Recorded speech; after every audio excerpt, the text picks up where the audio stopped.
Welcome to Nasdaq TradeTalks, where we meet with the top thought leaders and strategists in emerging technologies, digital assets, a regulatory landscape, and capital markets.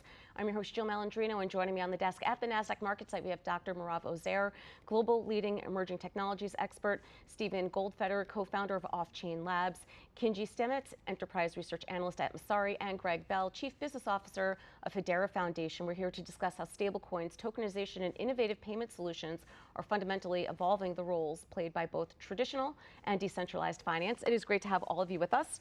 Welcome to Trade Talks. And Merav, since you and I met last month, we have seen some progress with a key piece of legislation. Right. I mean, last month it was pending, and now we know for sure that it passed, and now I think they're waiting for the president to sign. So it's almost official. So yeah, I mean, we need clarity. We already have MiCA. And so there's clarity in the EU for stablecoins, but everyone was saying, well, I mean, once clarity comes to the US, then things will look different. Let's see if things will really change here than the US. I mean, we have seen that there is a little bit more excitement in the space of stablecoins, whether from companies, I mean, institutions like MasterCard and Visa that are getting into that, creating all kinds of partnerships, whether with Paxos or other companies. And we also, seen something like maybe a, consortium of stablecoin, because usually each and every financial institutions like to have their own, but there are talks at least that maybe JP Morgan and I think Bank of America, Citigroup, Wells Fargo, and maybe some other banks are going to create their own, which makes sense, rather than having one that just JP Morgan and just this and just that. Right. It just makes more sense. So that's interesting. I mean, I think that they're going to be more and more, and the hype of stablecoins is not just in the U.S. We see that also in the EU. The Paxos, just issued an EU that is compliant with MiCA, and there's also one in Germany with Galaxy. It's also compliant with MiCA and has a license with BaFin. So it's all, and also South of Korea is issuing stablecoins. So everyone is So here's the next question that's obvious, Stephen. Do stablecoins need to pick a lane? Absolutely. I think that there will be like different types of stablecoins we're seeing. Mm-hmm. There's the large, I'll say, general purpose stablecoins. We're also seeing continually financial institutions have stablecoins for their customers and their deposits. We've seen from large financial institutions, but also geographic stablecoins. If you look at the Arbitrum network, which is what we contribute to at Offchain Labs, there's about $6.8 billion of stablecoins on the platform. 61% is USDC, a large part of the rest is USDT, but then there's a large, and I'll give you an example. There's Bitso, the Latin American exchange, launched MXNB, a Mexican peso-backed stablecoin on Arbitrum. And the idea is, hey, let's launch to this market and give people access there as well. And obviously, a lot of global markets want to export the dollar, want access to dollars as well. So I think we're going to have a continued influx of stablecoins, continuation of products built on chain that actually benefit from stablecoins and ultimately give retail users throughout the world, no matter where you are, access to the tools and financial means that they want. And ultimately, I think, though, we're going to see both general purpose and specialized stablecoins. Yeah. The industry has really asked for stablecoin regulation for so long. Exactly. And now that it's passed the US Senate and we have this genius bill, more and more countries internationally are going to be looking and saying, all right, what is the US doing and what does that mean for our local regulation? But I think the two big regions like the EU, which has MiCA, I mean, they started, and now the US, okay, that's a two big region, and these are I think the most used currencies anyways, the US dollars and the euros. So, okay, so now everyone, I think, feel more comfortable, getting into the space. I mean, that's what I sense, because if other countries are starting to also issue their own stable coins, so it makes sense. I think it could be. I mean, just my prediction is that the new FX is going to be based on stable coins. That's what it seems like. Yeah. And of course, it's more cost efficient and all the the other things that we know about blockchain and well, and Kinji, so it's on. interesting from the U.S. perspective. It would behoove us to embrace this because this will allow people externally outside of the U.S. who are already using this type of technology for cross-border payments, to grow local economies, for alternative forms of capital formation. They will be able to access the U.S. capital markets, U.S. treasuries, U.S. stocks, and so forth through a more stable way, if you will. That's good for the U.S. economy. Yeah, I completely agree. I do think while we're excited about the prospect of these assets coming on chain, it is important though to take a step back and look at, outside of equities, outside of tokenized real estate, what has actually existed today and why has that gained product market fit? If you ignore stablecoins just for a moment and look more at what tokenized assets exist, it's actually largely just US treasuries. And so we think a big reason for this is because there's often a dislocation between on-chain and off-chain yields. So if you look at the safe DeFi lending protocols, say like Aave, you currently can get around 3.5%, 4% on your stablecoin deposits, and that's lower than the 10-year. So there's like a very obvious incentive for on-chain users to search for new yield sources. And we think tokenization and kind of increasing accessibility for on-chain users is an excellent way to get that yields to those users. Tokenize more government debt, tokenize private credit, really anything that generates yield can service the on-chain user. So, we're excited about all types of tokenization, including stablecoins, but we actually think driving yields on-chain is going to be a major factor moving forward. But you already have a use case in Thailand. I mean, they are They were one of the first adopters. Yeah, of blockchain technology. the first adopters but the government itself is basically tokenizing. I think that's called like a G token. I mean, it's like a government bond. Yeah. Yield-bearing financial instruments and stablecoins are so closely tied because the fact is that most of the stablecoin issuers are actually holding tokenized treasuries or yield-bearing instruments as reserves for the stablecoins. And so, now with Circle as a public company, USDC's growth has been continuing to be astronomical on Hedera's network.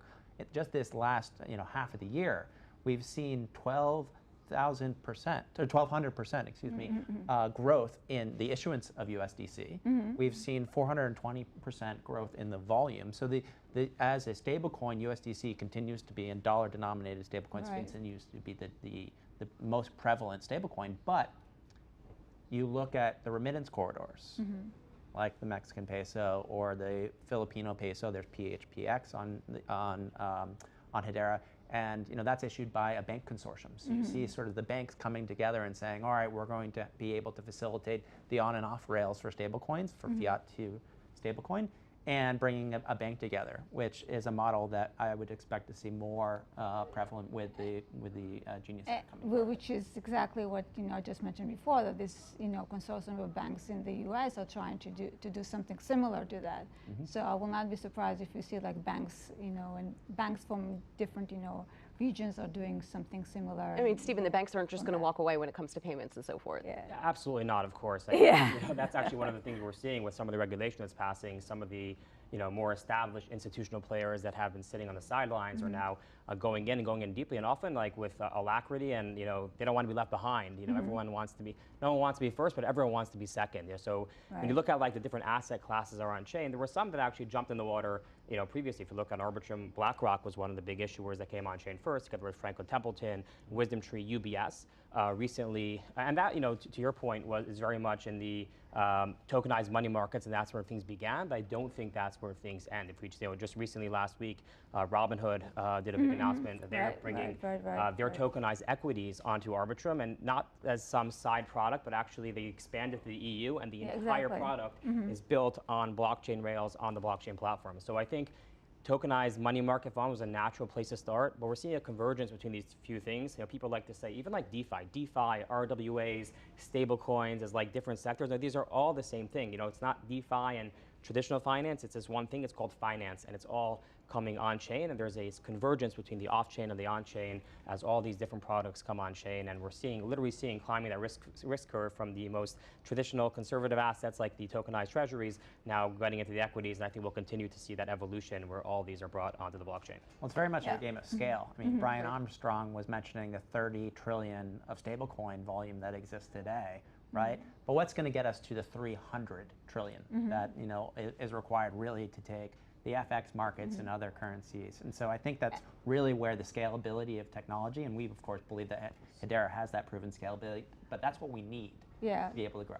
But we need interoperability, and we need a little bit more of a standardization of the framework of policies, because there is a report from I think it's International Swap and Derivatives Association, and international, they have a report that they were saying, they were talking about, tokenizing bank liabilities and the benefits of cost reduction and saving of $50 billion or something like that. But the caveat, what they're saying, okay, this is all great and going to happen, but we have to enable interoperability, and we have to standardize the framework and of this tokenization, because otherwise it's going to stay in those silos. And I think this is something that Hedera and other blockchains are considering. Well, how to the regulation create that. really opens the corridor for the banks. On our network, on Hedera, we've seen Standard Bank and Shinhan Bank, right? They have deployed cross-border remittance applications on stablecoins. Shinhan Bank being one of the largest banks in South Korea.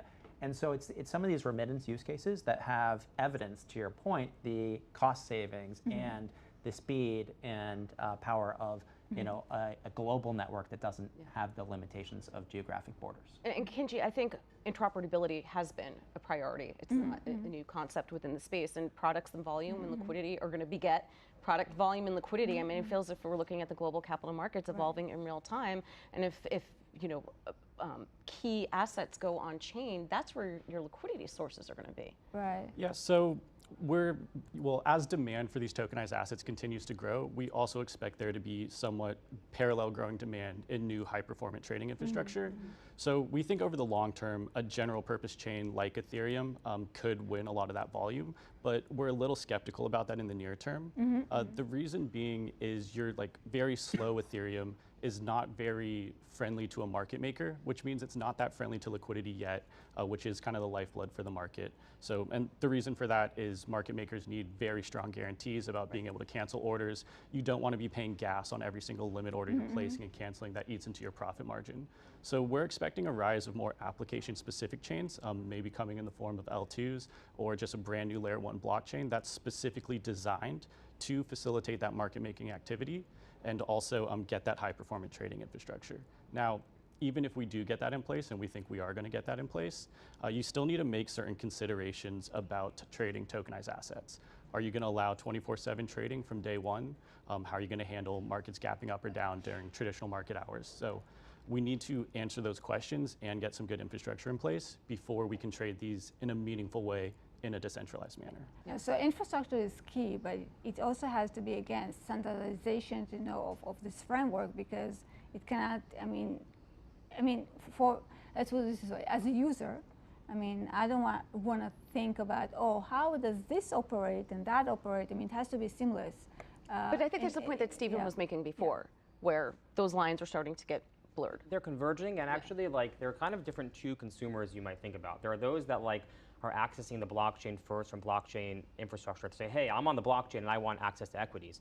And that's actually, in my opinion, a smaller market. The larger market is what we saw Robinhood do last week, is they took hundreds of millions in the market size of European users that can come now on the blockchain, but don't actually even know they're coming on the blockchain. They're not thinking about blockchain infrastructure. They're not thinking about even interoperability. They're just saying, I'm using my Robinhood app, the same one that you use in the US, and I'm getting the exact same experience, but by the way, under the hood, it's all tokenized assets. And that's what I mean by this convergence, where you're having, Web 2 financial products built on Web 3 infrastructure, and you have kind of the packaging going both ways. You see ETFs taking crypto native assets, putting them in traditional packages. You're seeing people take traditional assets and putting them on chain. And ultimately, I think where we win is where we're not thinking about the necessarily interoperability. It's kind of like an example I like to give. Imagine you go on YouTube and you get a pop-up that says, would you like to watch YouTube today on AWS Amazon servers or on GCP Google servers? And you're just gonna be like, I just want to watch my video. And that's what we're seeing if blockchain has this moment.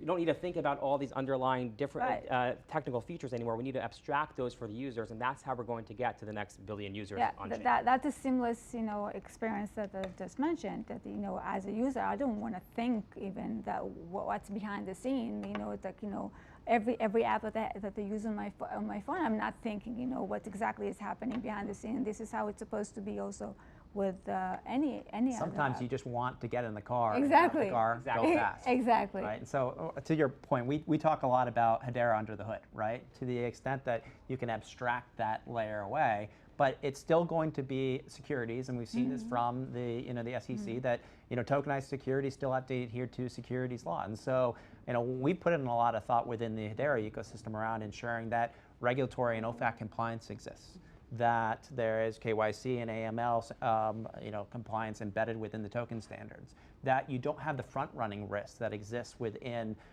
most blockchains where you're able to pay a little bit more gas to step in front of another party. If that's a securities transaction, Right. that's a really big issue for tokenized infrastructure. And so we've been within the Hedera Foundation actively engaging with a lot of securities market participants to bring some of those securities tokens and debt products on chain because they fit so well within the requirements that are designed to protect consumers ultimately. Yeah, I mean, that's where I think, speaking of convergence of the models, where the regulatory seamlessness, I think that's going to be just as key as the technology infrastructure Yes. as well. Especially when we talk about something like front running, that's securities 101. You just don't do Yeah, that. exactly. Right. So I think that's going to be that's But gonna some be still do it. But when it's embedded directly within the protocol, that's a really difficult Yeah, decision for a big exactly. asset manager or a company that's saying, I'm going to bring my stock to market in a new way, but I'm going to do that on a protocol that has embedded front-running risk that ultimately bubbles up to a chief compliance officer that's trying to make a technology decision. So there's still some scaling issues that are being addressed by the ecosystem as a whole. We at Hedera feel that we've already addressed many of these and are there to adopt for that scalable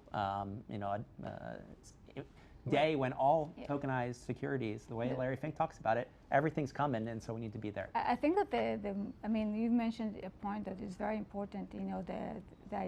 The fact that that you have in the protocol itself, the front running, and that's exactly I think something that is missing in the way that we should advocate for tokenization. Everyone is talking about cutting costs and speed and all of that, but I think there's one issue which is very important, which I've mentioned that many times, is that it can be more compliant if you think about it, because everything can be written in the smart contract itself and the protocol itself, something that we don't have today in our traditional system, that you have to kind of think about how you're going to prevent things kind of a layer on top, and this could be embedded itself in the protocol, which can increase compliance. Right. And I think that's another thing that you can say that the benefits of tokenization. Front running is actually a thing which we also actually early on, there was no front running on Arbitrum because your transactions aren't seen until they're actually published on chain. And I remember having this conversation early on, and it's like, there are certain things about the current regulatory environment, even if regulators aren't looking today or haven't caught up, like clearly this is something that would apply, as opposed to certain things we need actually new regulatory frameworks because there really aren't things. But basic things like users shouldn't be front run and their transactions shouldn't be exploited. That's clear that whether or not the regulators are asking for that today, it makes a lot of sense, and we built for that, and it sounds like you built for that as well. But obviously there's a whole bunch of other considerations where the it's not so plain that the existing things apply today, and that's why it's great to see the new regulation coming forth that addresses fundamentally a new market with new considerations. Yeah, I mean, Kinji, you can make the argument for any emerging technology that security by design and being proactive about it is going to be a cost savings and competitive advantage in the long run, regardless. Yeah, I suppose that's the case. I think I'm really aligning with the idea of that we have like these converging markets and you're almost targeting two different users. It feels like the on-chain user is going to want different security guarantees than the regulated traditional financial institutions that are coming. And it almost feels like we're revisiting that question of crypto versus blockchain.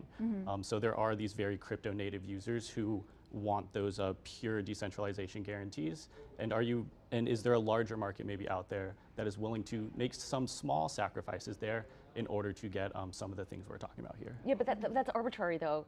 Either you're a consumer or you're not. I mean, if the securities laws are designed to protect the consumer and investors, you know, are you going to have framework that's specific to institutional investors and so forth, or you know, then it becomes very subjective? I think it has to be there to scale to the aspirations of an individual and of a Fortune 500 company. So you need one solution that can really scale to both.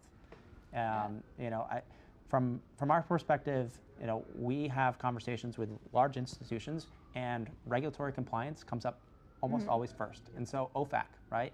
If you have a network that is providing a gas fee for a transaction of a security that's paying a node operator in North Korea, well, you just have an OFAC or sanctions compliance issue that is going to be a real obstacle for an institution to adopt and actually issue that security on a particular network. All right, we got to wrap. We got to continue this conversation at another point, though. Thanks for joining us on Trade Talks, and thanks for joining me from MarketSite. I'm Jill Malandrino, Global Markets Reporter at Nasdaq.